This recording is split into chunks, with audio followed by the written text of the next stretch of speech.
Welcome to the E-Show with Neil Ravin. Founded in 2013, the EHL has become the college placement leader on the East Coast. Sit back and learn more about the next step in your junior hockey career. Welcome to the E-Show, presented by the Penalty Box Foundation. The Foundation's mission centers around their daily motto, we take care of our own, as they help out all of those within the hockey community who've experienced a catastrophic event. Learn more at penaltyboxfoundation.org. What's up? My name is Neil Ravin. This is episode number 138 of the E-Show. On this week's episode, we recap the Worcester Showcase. Kicking things off in the weekly rundown, we take a deep dive into the 50 games from this past week and discuss what stood out the most from each of us. Further along in the Ecrew Fantasy Challenge, Teemoji adds a new member to its squad, and we reset things with a brand new set of picks. Then, to wrap things up in our What to Watch For segment, we set the table for another busy week in both the EHL and the EHLP. This week's episode is brought to you by Hockey Tech, the developers for the new EHL app, available now in both Apple and Google stores. And with that, let's bring in the Ecrew guys. Anthony, Jeff, Jake this week. Are we recovered?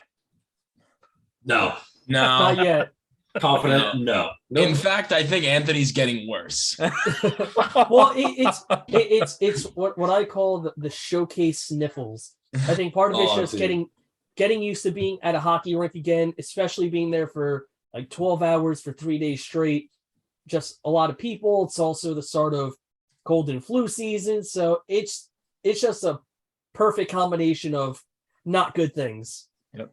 Yeah, my fiance Christina says that all the time, but she's like, "Oh, you know what showcase means? Oh, you're gonna come back and be exhausted and feel a little coarse. I'm feeling it too, Anthony. I'm feeling it too." It was the Saturday. 50 games. I mean, Saturday was the killer. Yeah. Oh yeah. Every hour on the hour from 7 to 9. And it wasn't like the 9 o'clock ended early. That was the Huntsman. No. The last 3 games all went the distance. It was ridiculous. And we had like one OT game before that. Yeah. And then it just waited perfectly until the longest night. Yep. 100%. I actually came up with a title for this episode though, before we even hit record. You guys haven't seen it yet, obviously, because I haven't posted anything yet. But the title is Legs Feed the Wolves. Obviously, we're going to talk about the Wolves. But at the same time, my legs, I went up and down the staircase at Worcester 97 times in 4 days. That's it? I thought you went up and down more, but 97 times. That's what my watch said. It felt like 1,097, Jeff, to be totally honest. It did. Your calves are going to be ripped. Can you wear shorts? No more lean jeans for you, Neil. Yeah. Oh my God. I you wear shorts at the bros' wedding this weekend? I should. Right, my legs would be would look tremendous. But legs feed the Wolves, and with that, let's get into the weekly rundown. It's time for the E-Crew's Weekly Rundown. The E-Show Weekly Rundown is brought to you by the Junior Hockey Podcast, your home for junior hockey news, knowledge, and nonsense. Check them out at tjhpodcast.com. Of course, I began that statement with talking about my legs, but the last word of that title for the Wolves, that's because for the first time in program history, the Wolves are the number 1 ranked team in the EHL. They were at number 2. They did drop their first game of the showcase, which is kind of funny how the whole thing played out, but obviously bounced back with 2 victories, including one against the New Jersey 87s. Are the New England Wolves the best team in the EHL? Oh, look at you stirring the pot. What are we, 2.5 minutes in? 2.5 weeks in, too, Jeff. I feel like it's a little early to say who's the best team out of the EHL, but out of the gate, they are looking like one of the best teams in the EHL. They have a couple of returners. Eddie's Grigoriev's coming back as advertised.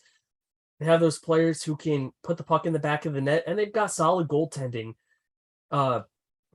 A lot of people were watching that Wolves 87s game. I was calling a P game on the other side, but for the few instances I was able to catch it, it was great back and forth action. And credit to the Wolves, they have looked really strong out of the gate.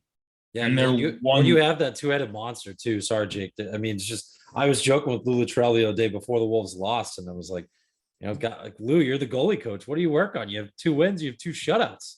And Tim was like, yeah, that goalie coach, I don't know. We might have to get rid of him. And I mean, just look at Trevor Jewell has a 0.55 goals against.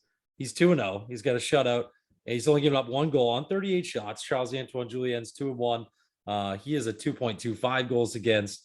So, I mean, if they can split that most of the season and preserve the 2 guys and just do the 1A, 1B, kind of like the Rangers did for a little bit last year with Miller and Jackson until Miller kind of pulled away. But, I think that'll help preserve them. And like Anthony said, too, they're just balanced, too. You got this kid, Cody Plaza, that ripped it up for us old guys last week, Neil, Nick Demio.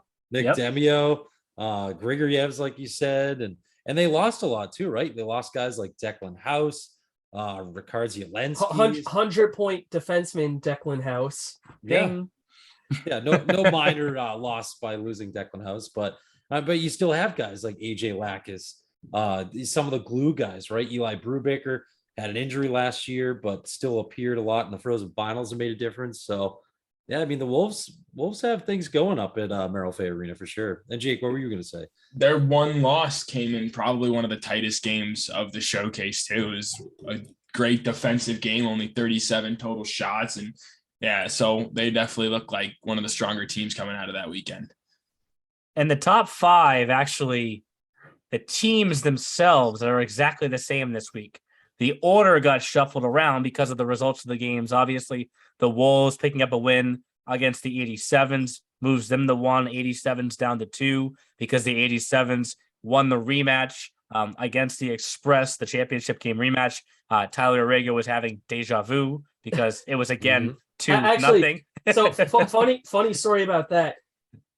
Tyler was not on the call for that game, and I think that was another instance where either one of us was calling the P game on the other side, or just like a different game. I forget who's calling it, but we had both walked onto the balcony that kind of overlooks that broadcast booth for the Gray Rink. And Tyler said, how funny would it be? Because it was a 1-0 game for the 87s. And he goes, how funny would it be if it ends in a 2-0 score, just like the Frozen final? And then a few minutes later, they scored the empty netter, and I looked at Tyler after the final buzzer. I said, just remember, you jinxed that, not me. But that obviously, the win keeps the 87s at 2. The Avalanche actually slid up to 3. Avalanche they've only played 3 games so far. It feels like they've played 10. I don't know why, but like they've only played 3 times, and twice of them are against the Rangers. They're the only undefeated team left in the EHL. Little side note of that. Express, because I was going to say, when you said that they were the best team in the EHL, Chris is going, wait a minute, Neil. Oh, wait a minute. God. Yeah, wait a minute. We're in the same state.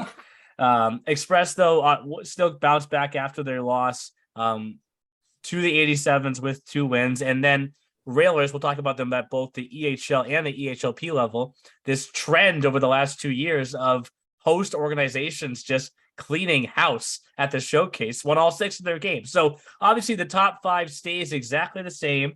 There's a few teams kind of creeping their way up the bubble. Rhode Island, obviously, won their first 4 games of the year. I think. Yeah, we got to talk about them. Truthfully, that being down 2-0 and then scoring 4 unanswered was probably the biggest shocker of the entire weekend. Maryland, we got to talk about them at some point, because it feels like they do this every year. And maybe I'm crazy, but I'm going to go out on a limb and say this year's different. Like, they're going to be able to pace themselves. And then Seacoast, who's just like, you know what, we're going to get shut out in our opener before the showcase, and then we're going to come to the showcase, and as Jeff would like to say, just blow doors off and just score at will. I mean, William Prey had 4 goals and 4 assists. That was the easiest forward of the week I think I've ever had. So, like this league right now, like what is the biggest takeaway that you have from the EHL? I know I teed it off and tried to say, are the Wolves the best team? But like, what is our biggest takeaway right now from the EHL 2 weeks in? Who wants to go first? Oof. I guess my takeaway, let you go, bud. I've mentioned it a couple of times already in my recaps, my previews so far, but I think it's just the fact that how good the expansion teams have been at the EHL level. You know, Philadelphia, they're coming in from a different league. HC Rhode Island, though, starting from scratch. They had that come from behind win, and it's good for the league when a new team hits the ground running, and they can go into games knowing that other teams will not view them as an easy game. And also having that sort of success right off the bat builds that reputation. I saw it all too well with the 87s. Immediate success right off the bat, constant winning seasons, and players want to play there. Same thing with Rhode Island. You're going to have a lot of players in New England, also a hockey hotbed, and they're going to want to play for this team. And I think by setting that reputation early, it's a very good sign. Definitely. I think parity comes into play. A big part of that. Rhode Island outplayed in that BJR game, but still managed to crawl their way out of it. I think they were outshot by 27, but it is good to see these new teams, like Anthony said, hit the ground running. But another team to bring up the whole parity point, not a new team, but the East Coast Wizards, they started the season at 0-3. Yeah. And have now won back-to-back games. They outscored the teams 9-1 in those two games. George Kolovos with a hat trick. So they're a team that's kind of a perfect example of how quickly things can change for a team in this league. Yeah, and I mean, I had two of their 3 games, HC Rhode Island. So, all right, here we go.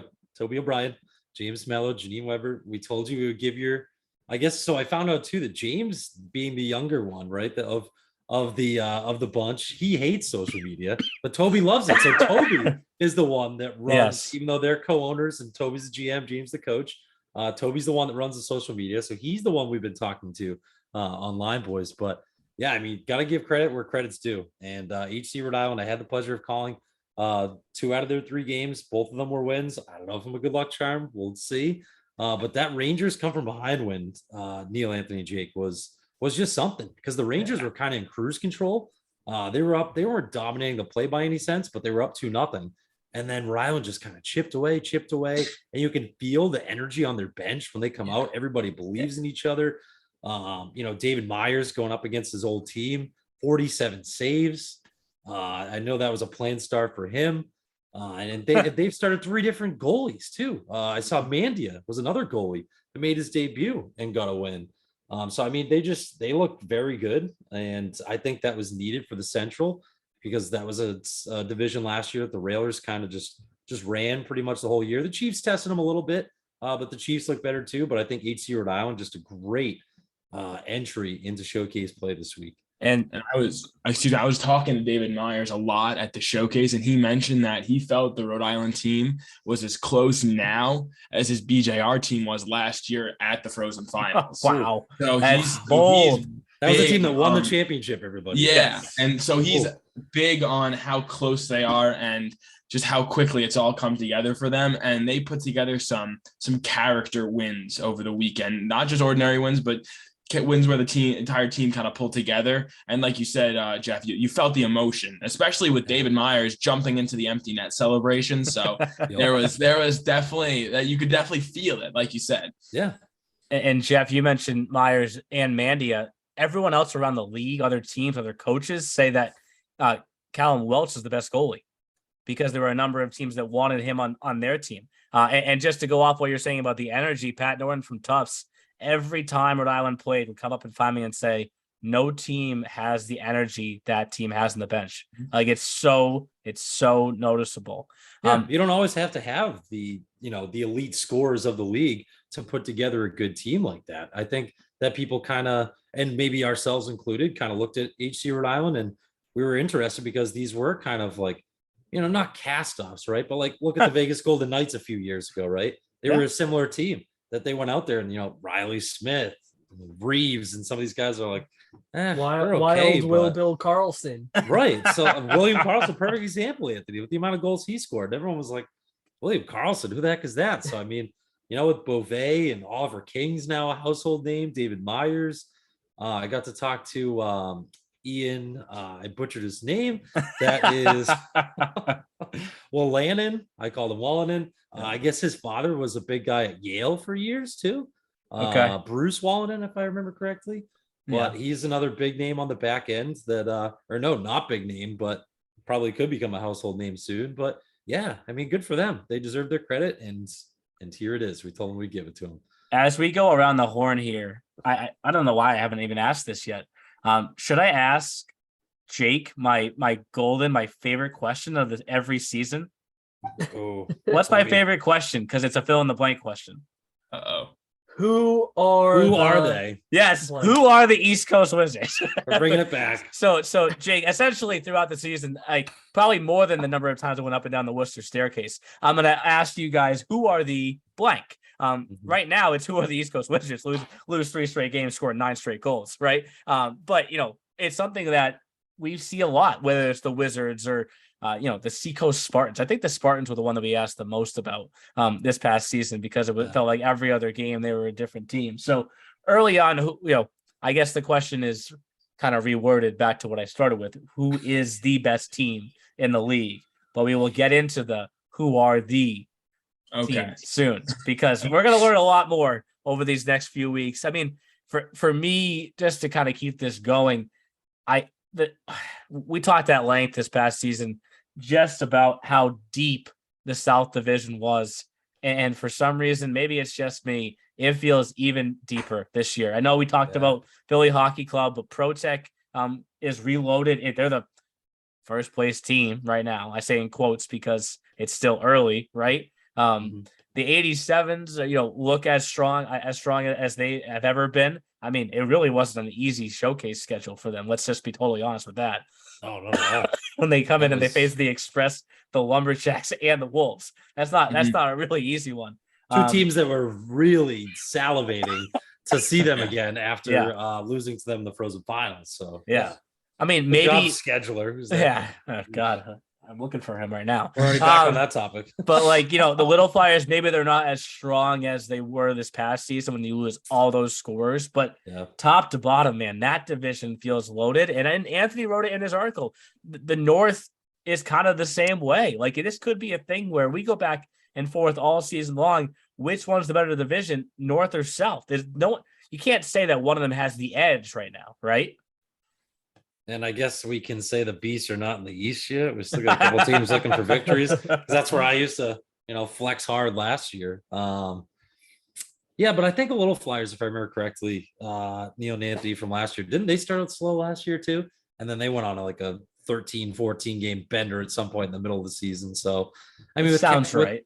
With Coach Catron, Anthony LaRusso, all the puzzle pieces in place. Good to see Mike Narrigan again.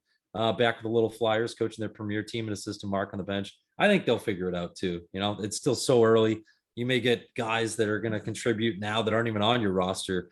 I mean, Anthony knows that with last year, right? Anastasio came in after the Christmas break, I think, and Tobin Winslow and guys like that. That a little earlier, maybe around November. Newington? Oh, okay. I thought it was Newington, but regardless, I mean, those are guys that played huge roles in helping the 87s win a championship. So I mean, there could be guys on these rosters that aren't even there, or there could be people on this roster that will play primetime roles later on in the year that aren't even on those teams yet. Yep, for sure. Which is why I think it's a good thing that there are multiple showcases throughout the season. yes. Every team is different at every showcase. I think what Jeff mentions the East too, just so we can say we've crossed off every division. I don't know if we want to go there, Neil. This is a scary. No, but it's just I'm gonna try and bring some fun out of this, because obviously we're recording this as we do every Wednesday, dropping it out on Thursday. When it gets released a few hours later, the Railers play the Warriors. The Railers have won 3 straight games. I guess betting favorite going into that game, because the Warriors have lost their first 3 games of the year. If that game works out in that way, where the Railers knock off the Warriors, then Friday night, nobody in their right mind would have ever predicted that on Friday, September 31st, when the Warriors face off with the Rangers, both teams would be 0-4, right? No one would have ever even said that's even possible, right? But but that's where we're at right now. And it just, I think it makes it even more clear that any game in this league can be won by either team. Yeah, no, I absolutely would agree. Every game is a toss-up. It truly feels that way. Yep. And I mean, obviously the talk is the Rangers right now. I talked to Rich DiCaprio, head coach of the Boston New Rangers, a couple of times over the weekend, and the sentiment that he echoed to me was he's not worried. He said it's the beginning of the season. Now, I think I talked to him when they were 0-2, not 0-4. But I still don't think Rich is hitting the panic button yet, because he's another guy that he always retools. He always finds guys from other leagues or brings. I mean, their premier team, we're going to get to that when we talk about premier, but their premier team is off to a great start. They're undefeated. So he might, unfortunately, sorry for Coach Leibowitz, the new premier coach, but that's what you get when you coach premier. Some of those guys might have to move up and play in the EHL. But Rich said he's not hitting the panic button. You know, if you're 0-2, 0-4, it is what it is. I mean, he's like, if I was 2-12, yeah, I would absolutely be hitting the panic button, because now you're 14 games in. But to be just a handful of games in and not have a win yet, yes, disappointing. Panic time? I don't think it's panic time yet. You guys could tell me otherwise if you think so, but I don't think so. Just kind of an interesting storyline for the opening week, I think. Oh, no doubt. No doubt. But I think that's a good transition, Jeff, because we can go to the EHLP now. And I do want to start with that game on Saturday night, because that's probably why all of us feel the way that we feel. Because Which one? The Huntsman Wolves game, because you're looking at the whole day, and I'm like, all right, we're gonna start this game early. We're talking about games before. This game starts early. This game starts early. We're cruising now, and then it's like, ooh, there's a shootout. Ooh, there's another shootout. We're kind of slowing down a little bit, and I'm like, man, we're dropping the puck in this game a lot closer to 9 o'clock than I wanted it to be. And for a second, Anthony, I'm sorry, this is gonna sound very selfish of me, but when the Wolves were up 3-0, I was like, you know what? There's a possibility that I kind of just sneak out the side door here and hit the pillow a little bit, hit the pillow a little bit early. But then the Huntsmen make this unreal comeback, and I was like, I can't leave yet. Like, this game got to be too good. Was that the best game truly of the weekend? Hands down. I think Chris Russo said that with Jake, right? Didn't Jake? Yeah, certainly most entertaining. Yep. Well, Chris and I were on the call for that one. And also shout out to Joe Sindoni. He was doing the color commentary for the first, because that was also the Huntsman's first game ever in its franchise history. Yeah. So Joe had asked me if he could be a part of the broadcast. Yeah, Neil and Chris both signed off on it, and we brought him on. And the other thing too is that not only did they erase a 3-goal deficit, maybe about a minute after the Huntsmen scored that third goal, the Wolves scored on a point shot that deflected, I think, off a defenseman. And you think that it would knock the wind out of their sails for the Huntsmen, because none of those players had ever played junior hockey before. But nope, they score 30 seconds later, make it a 4-4 game. Unbelievable. And just like the Adirondack Junior Thunder getting their first win in the previous game, shootout goes to 4 rounds. Huntsman goaltender was perfect. Ty Jones stopped every shot. And then it was Chase Canestra who scored the shootout winner. And I was talking to a few of those guys beforehand, and they had just come off their only real competitive experience with another team was a miserable game they had, a scrimmage against the Union Junior Thunder. And they said it was after a long day of regular training camp. They just had a normal training camp schedule, played Union, got shelled, and they didn't let it jar them at all. They came out. I mean, they didn't have the start they wanted, but I think they definitely are the team that is going to stick out in your head coming out of that weekend. And we talked about it in our wrap up, and it was very entertaining to watch them come back. Like, it was almost had that kind of Rhode Island-y feel where there was just the right energy for them as they mounted that comeback. And yeah, definitely. You could see it in Canestra's celebration in that shootout. It was very exciting. It almost felt like, I was just going to say, Anthony, as the game went to overtime and then went to a shootout, at least in my head, it was like, all right, they got a point. At least they got a point in their first game. They battled back to get a point. Like, that's pretty good. And then the game kept going. I'm like, they could get the second point in this game too. Like they kind of deserved a second point in this game too. Mm-hmm. And their families, mostly that were there, I was going to say fans, but it was mostly families. They were into it, man. Like, they're in that shootout. Yes. Well, I mean, they were between the Huntsmen and the Adirondack Junior Thunder, they both had terrific showings. Yes. With their family members, and both games were great. I also wanted to talk a little bit about Adirondack getting their first win. Yeah, and I also want to talk a little bit about their head coach, Glenn Murkowski. Now, he had played in the National Hockey League. He was actually in the Devils' inaugural team, 1982-83. Played for a couple of minor league teams, including the Adirondack Red Wings. Played a couple of games for the Wings, and he had also coached for the Sudbury Wolves in the Oh, Wales, Ontario you hear Hockey that one, League. Neil? Oh yeah, I know him. Yeah, trust me, Jeff. So I was talking to some of the parents, Mm-hmm. and they were saying, yeah, you should go talk to him. He has a whole bunch of hockey stories. And that Sunday morning, I was talking to him, and those parents weren't lying. I think if there were to be a Q and Anthony to start off the season, I feel like I'd have to talk to him. You should. And one of your questions is, do you know that Neil is a Red Wings fan? And see how he responds to that. And he goes, yes. Who has a Lucas Raymond sweater in their closet? Ooh, I should have that. It was cool to see both of them win in shootout fashion in back-to-back games. I mean, Adirondack really also had the Rangers on the ropes later in their game. They were leading late in that third period. But I think if we're going to talk about the EHLP, we have to talk about Vermont. I mean, oh my God, what they're doing offensively, like is just stupid. It's video game. It's video game. Like they've put up 32 goals. Like how do you slow that team down? And actually, that I was going to bring that up as a point that me and Joe talked about because they played the PA Huntsman and won 8-3. It was the FX Marois show, and I apologize for calling him Maroy, like a silly American on my broadcast. I'm sure he's had that butchered many a times, but FX, my apologies to you and your family. You are a heck of a player. Pepe, did we find out if it was Pepe Delacadri too, Neil, or Delacquadri? Delacadri? Don't ask me. But he was amazing. He was amazing for us, and he's got the great hockey name with Pepe, a little pep in his step, real easy. They might be the all names team of the league between those two. Yes, all names, all offense. But me and Joe were just talking about how like that. Just going back to the Huntsman really quick. How yes, they wanted a shootout, they came back, but then to go the next day and play someone like the Lumberjacks, the speed, as Anthony was just saying, the Huntsmen have nobody that don't have a single player that has played junior hockey before. The Lumberjacks have a ton of returners. A lot of guys that played for their organization have played for years, and you could just see it. So, I mean, that was a great learning lesson. I'm sure Blaze Kilroy, who we got to meet the other night, the head coach of the PA Huntsman, is going to look at that tape and say, guys, this is the team we want to be.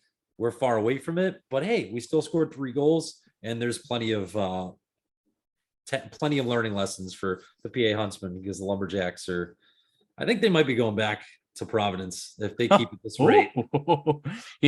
I'm talking too early about stuff they say, and then Jeff talks about Providence week 1. Hey, if you say Providence in September, you're nuts, right? Yeah. But stupid idiot. I do have to acknowledge one of the best coach chirps of the weekend, because obviously being back together with all the coaches, they just let it fly. That's for sure. But Jack Lowry came up to me and said that he wanted to personally thank me for giving him an 8 p.m. back-to-back, but with an 8 a.m. I said, Jack, no problem, man. I hope that you can go back and take a nap afterwards. I don't know. You have the whole day after that. So it's when it comes to showcase scheduling, if we're going back to last year's episode, Anthony, when we first got this thing started, it is not easy. You have to try and find the right balance between teams traveling, the appropriate matchups to put in different spots. If teams are playing 2 games in one day, what gets college coaches in the building, what keeps college coaches in the building. So yes, that does put a lot of premier games at the start and at the end of each day. But I have to just acknowledge that line from Jack, because it was the first thing he said to me when he saw me. And I was like, all right, it's good to see you too, Jack. I love that. But not the only team that went 3-0. I mentioned with the EHL Railers, they went 3-0. EHLP Railers do as well. So maybe that opening day sweep, if you will, Jake's first day calling Railers games but against the Express was just knock the rust off, because man, Worcester at both levels, you want to drop the Providence bomb on us, Jeff. Maybe they could have both teams there again. You know what I mean? Maybe. I don't know. I don't want to get stuck in a hole. Now I'm scared. Now I'm going to get so many people's bulletin boards. And I don't even think the Railers were too upset with that Express weekend. I was talking to Coach Bertoni about it yesterday, and he said he was happy with the game. He thought the effort was there. He thought it was a quick stretch where they kind of put back-to-back goals on the Railers, and that was what decided the game. But he said it was just shaking the rust off. And if you really watch the P game, it was a rough first period for the Railers, but after that, it was all in the Express zone. And we have a rematch between those two teams Saturday and Sunday, a little home and home action. So I'm excited to see what the Railers can do. The P Railers were just handed their first loss since that game today in a pretty tight OT matchup. So they're definitely going to be hungry. Another game where they had 60 shots, so they outshot the opponent, but still managed to lose. So I think the P Railers have outshot their opponents in every single game so far. So it has not been a lack of dictating the pace of the game that has led to their 2 losses. What's the line? You miss 100% of the shots you don't take. Yeah, Wayne Gretzky. That's pretty good. Michael Scott. Yeah. I don't even watch The Office though, so let's just put that out there. I just know that was used in The Office once. Hot take: Office is overrated. Ooh. I think we should. I love I saw every episode of The Office. It's a great. So have I. It's good. Just there's you can do a lot better. Okay. Okay. I see you. I see you, young man. It's also worth pointing out for the EHLP Power Rankings, kind of similar. It's the same teams again, just like the EHL. Just a little bit of a reshuffled order. Rangers holding things down at number 1, obviously undefeated with an undefeated team right behind them in the Lumberjacks. And then Avalanche 3, Railers 4, 87s 5. Obviously, there was a top 5 win in there. When did the 87s play the Avalanche, Anthony? That was sometime this past weekend, right? There were so many games my head is flooding together. But they lost that game. That was an Avalanche win, yes, which is a big reason why we gave the goalie of the week to Gerard from the Avalanche. Oh, he was great. And it was 3-2 for most of that second half, but and it's also pretty funny. Connell McNeilis, the coach of the EHLP team, is not afraid to pull the goalies. A little earlier in the second half or third period if it's a regular game. And the EHL coach, Adam Hooley, complete opposite. He is super hesitant to pull the goalies. Actually, I think at one point I think you're right, Anthony, too. I was kind of surprised when me and Chris were calling an 87s. I think it was the 87s Wolves game. It was Span that got the start that day, and he was creeping out to the hash marks. And Adam and the new head coach... Yeah, and they weren't even looking at him. Yeah, Coach Randzuski was looking the other way too. I was like, they were not even looking at him. Well, I think that's a good transition because we've teased Teemoji a couple times, and Teemoji, I don't know if Jake and Anthony know this. Teemoji got bigger over the weekend. We added a member to our team. We talked about bench depth with you guys, and could that become an issue down the line? The legs get tired, the mind gets a little slower, but this is huge. Yeah, so we added some depth. Let's talk about now with the Ecrew Fantasy Challenge. It's time for the Ecrew Fantasy Challenge. The Ecrew Fantasy Challenge is presented by BioSteel, the sports drink of the EHL. Use the promo code ESHOW, that's ESHOW, for 25% off when you check out at biosteel.com. So I was sitting in that office upstairs. I could have been by myself actually in the office, and I was looking down. Yeah, very rare, Jeff. I know, but I had been excluded from the cool kids media table downstairs. Different conversation, different podcast. But regardless, I jumped in there. Yeah, it's not just a table; it's our office. All right, we're appointment only. So the door opens, my head is still down, and someone belts out, "This isn't where I parked my car." And it's Joe Sindoni, who we haven't seen in 3 or 4 years. Joe, of course, was the broadcaster for the Junior Flyers for all those years. And now is, as Anthony mentioned, is back with the Huntsman. And quickly, I don't even know who brought it up. It probably was you, Jeff. I think within an hour, he was on Teemoji of arriving at the showcase because Joe is definitely one of the OGs. Is he older than both of us? Yeah, he's turning 34, so he's gonna be 34. Yeah, so and that's how it came up because he said something about haven't seen you guys in years, blah blah blah. Now we're getting older, blah blah blah, and then that's like how it was kind of perfect for us to be like, oh, speaking of, Teemoji's is team old guys. He was like, old guys. He's like, I'm older than both of you too.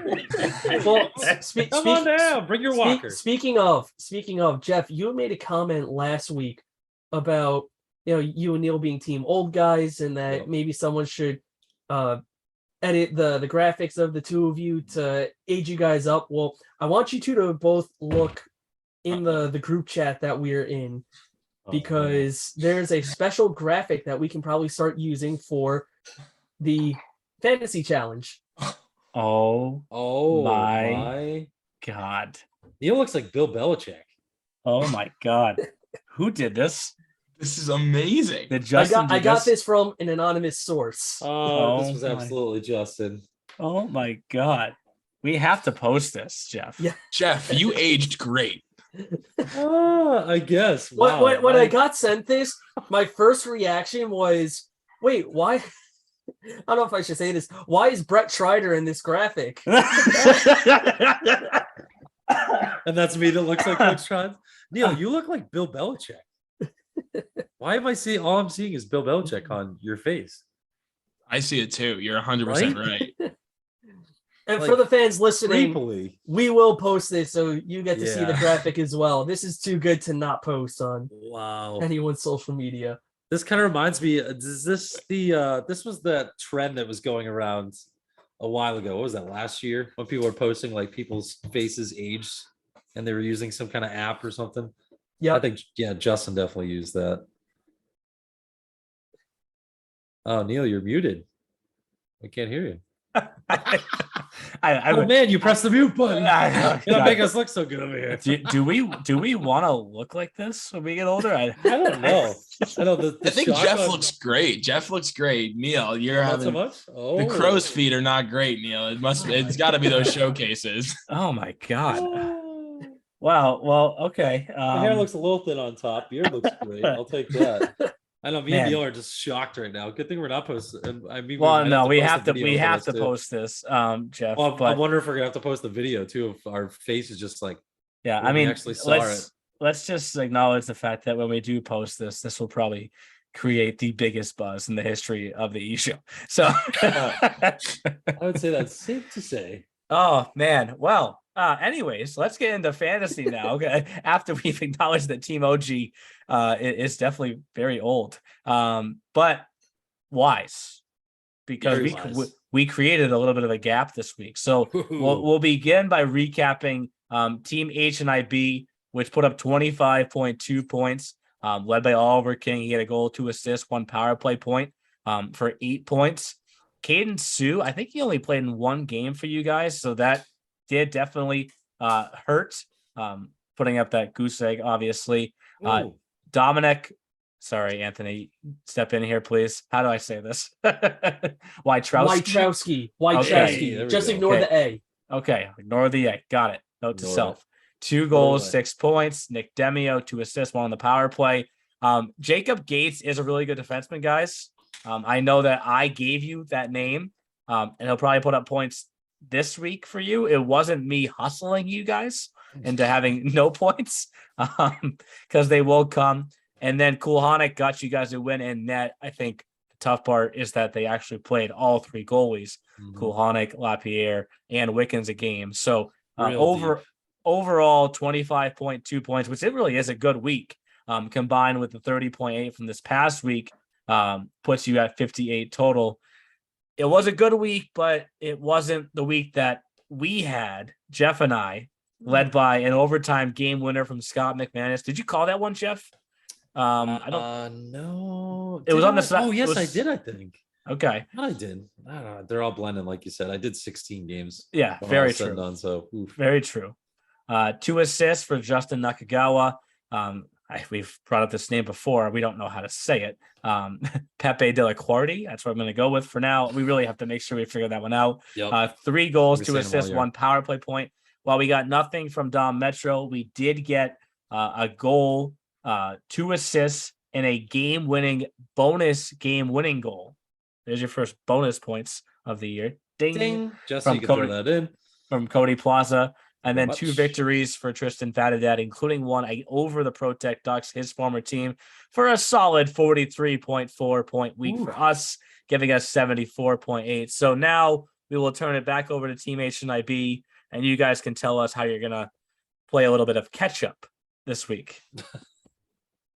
Tyler, would you like to announce the picks? Tyler's not here, is he? Tyler, Jake. Hold the Oh, door. who's old now, Anthony? Oh my God. That's Jake. I could text Showcase sniffles, guys. I could and text my Tyler mind is and- just still scrambled from working all those games. Sorry about Jake that. and Tyler look much different. I don't know. Yeah, he's a little prettier than me. But yeah, so we got Tommy Karen from the P Railers. Tommy Karen promised me his point streak would continue today. Tommy Karen did not deliver on that promise. So You're in trouble, buddy. You're in Jake's doghouse. It's all right. We got But it wasn't 2 more- counting towards this week, so he was saving it. Right? Okay, you're right, Yeah. Tommy. All right. I shouldn't have doubted him. Yeah. So we got 2 games this weekend. George Kolovos had a huge hat trick during the showcase for the East Coast Wizards. We got him. Nathaniel Peretz of the Wolves, one of 2 Wolves guys we got on the lineup this week. Cody Plaza is the second one. And Anthony, is it JH Lagis or Lagis? Lagis. Oh, wow. Neither. Lagis. All right. It won't happen again. He can wire the puck. And Yes, shout yeah, out and to Trevor Blackburn. He got an awesome view of his first goals in '87, that one-timer against I want to say it was against the Express.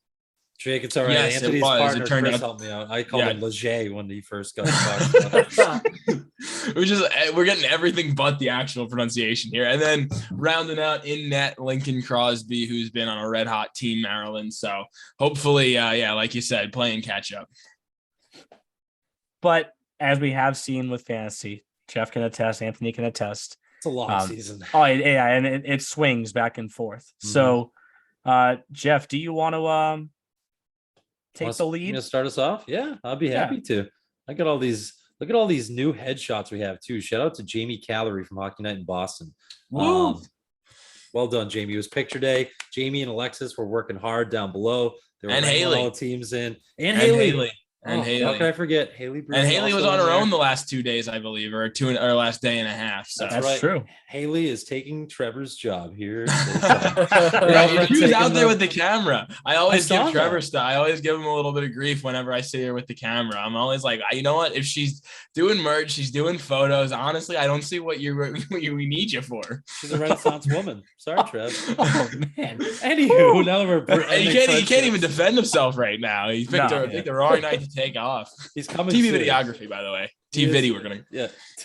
TV videography. Well, let's start out with Jake and Trevor and Haley's Railers Hockey Club. We're going to take Tristan Boyer. Come on down.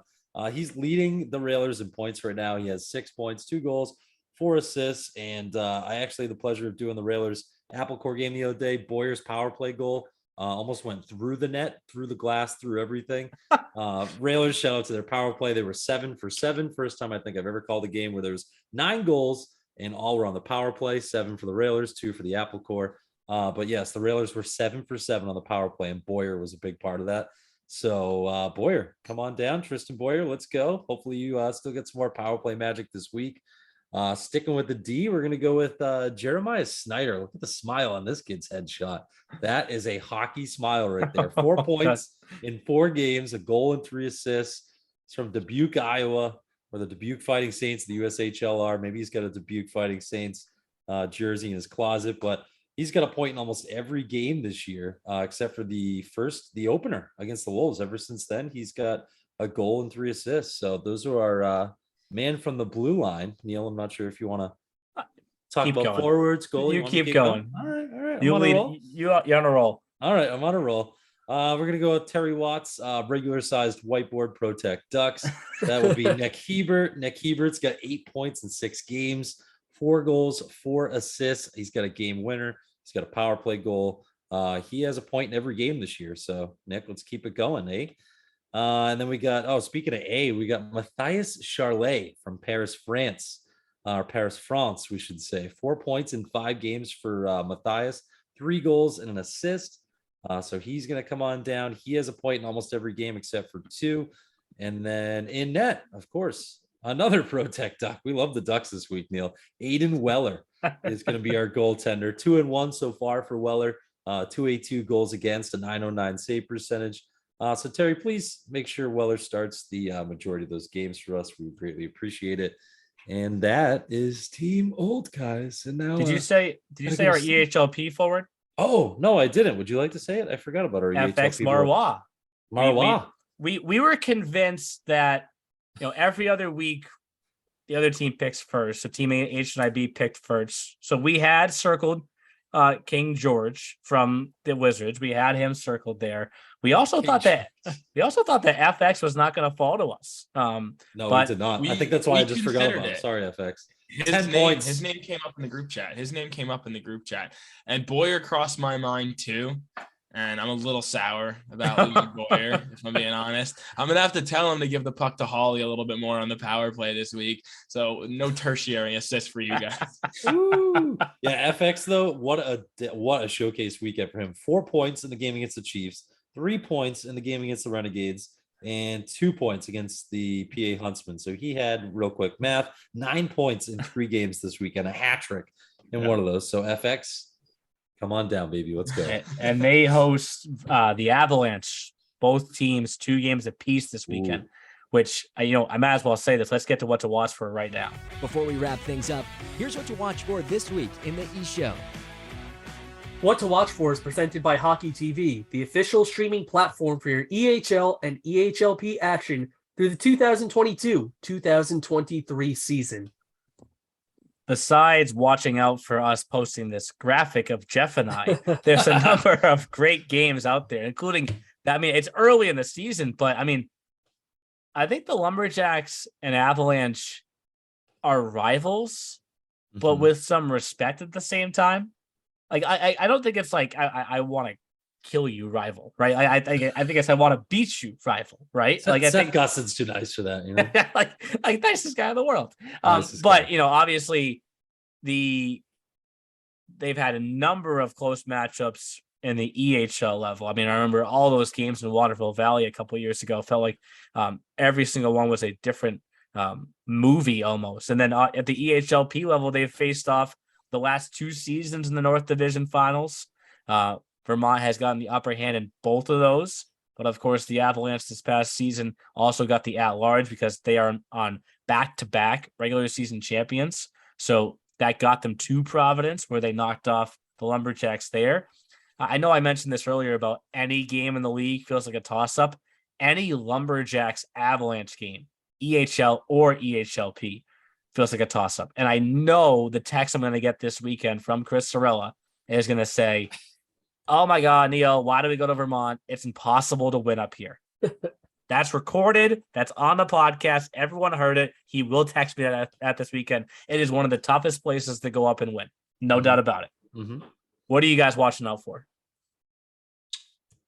I'm excited for the Philadelphia Hockey Club Team Maryland game. Those are 2 kind of powerhouse teams that really emerged through the weekend. I don't think we mentioned Philly Hockey Club in this so far, but not a ton, no. Personally, my favorite jerseys in the league, I think they're absolutely gorgeous, but Brogan Shea and Ethan Byrne are 2 studs that they have now. Brogan Shea might have scored the goal of the tournament, although the falling shootout goal, which is now blowing up, was pretty awesome too.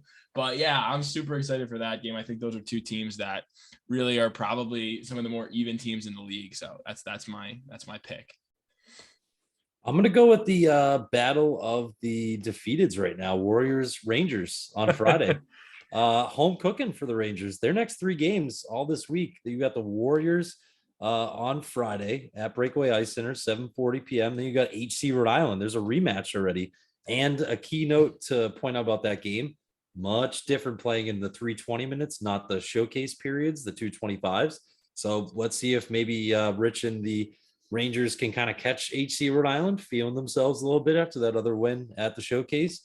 That's going to be a little bit of a different monster against HC Rhode Island. And then they got the Railers Hockey Club. Jake's Railers going into Breakaway Ice Center next Tuesday. So a 3-pack of games this week for the Rangers. And like we said, against the Warriors on Friday night, that's going to be 2 teams vying for their first win. Someone's coming out with a win and someone's still going to stay defeated after that. So, if the Railers knock off the Warriors on Thursday. Oh, that's right. Thursday. But Jeff is already thinking past that game. Apologies. Apologies. Sorry, Ryan. Anthony?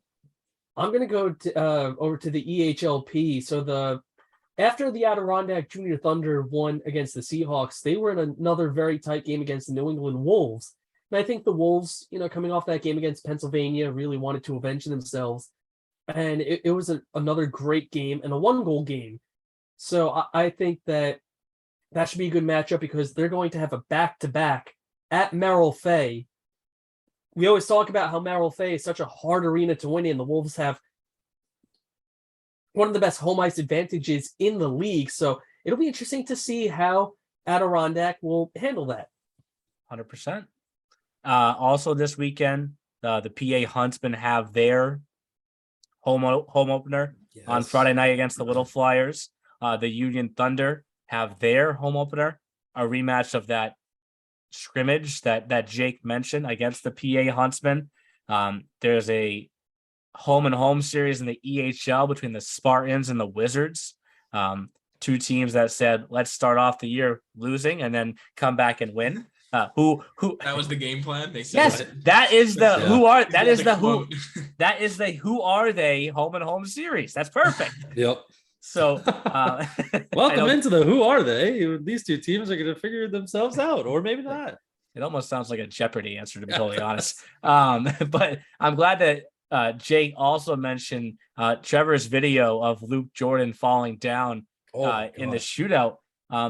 Right before I went to bed 2 nights ago, the days blend together once the season starts.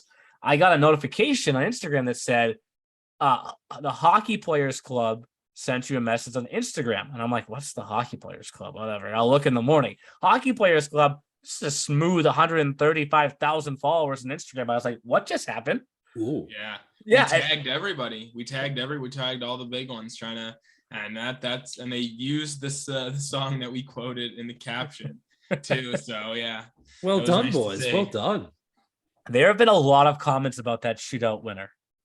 I mentioned it a few times when I did my Chiefs games, and I was giving Luke Jordan credit. I said, hey, it wasn't how he drew it up with tripping, but he still kept the puck on his stick enough to not let it count. Well, and the rule is that the puck is still moving forward, right?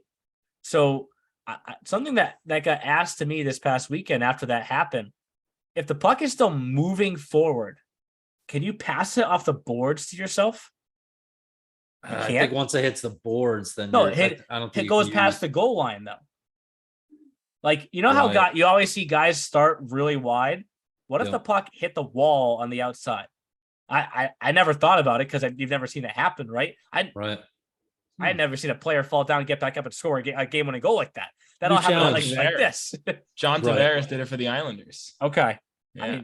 I just why is the natural reaction of the goaltender in that situation to go for a poke check? Because that's what he did. Leave the net exposed. Well, he went right through the 5-hole. And then why are there 25 fist pumps from the top of the circle to the top of the other circle? There were a lot of fist pumps. Did you guys count? Because it's at least more than 25. It's not a shot at Luke, but like there were a lot of fist bumps, and he holds that one knee down from almost blue line to blue line.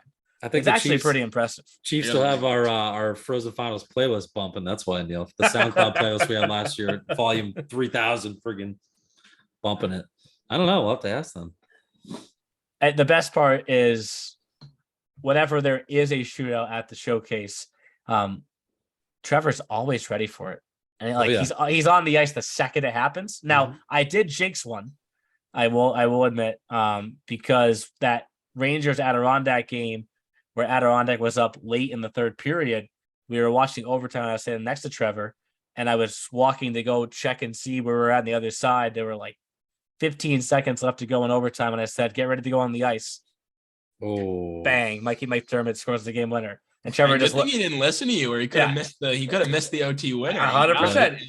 Trevor just looks at me and goes, "Good job," and walks away. I was like, like I knew that was gonna happen. Come on. Trevor responds. Yep.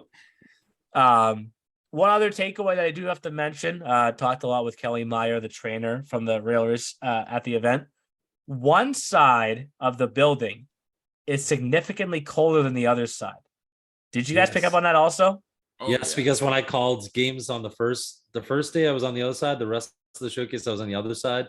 And I think isn't it the chiller? Because I like right where I was broadcasting, you can just feel like the breeze of what felt like was the chiller that keeps in the gray rink or the blue rink. That would be gray rink. Gray rink's the cold one. Blue one's gray is the cold one. Yeah, gray's the cold one. So Neil, what did you find out? I just walked back and forth 4 times, and I was like, yes, this side definitely feels colder. Yeah. Like you just Kelly don't. didn't say why that was. No. But she was just saying, like, at some point we had crossed paths, and she was like, "Why is this one so much colder?" And I was like, I've never even thought about it. So then I walked back and forth repeatedly through the doors, and I was like, I guess I could feel it. So So early request. Can me and Tyler have the blue ring side for the All-Star series in a little bit?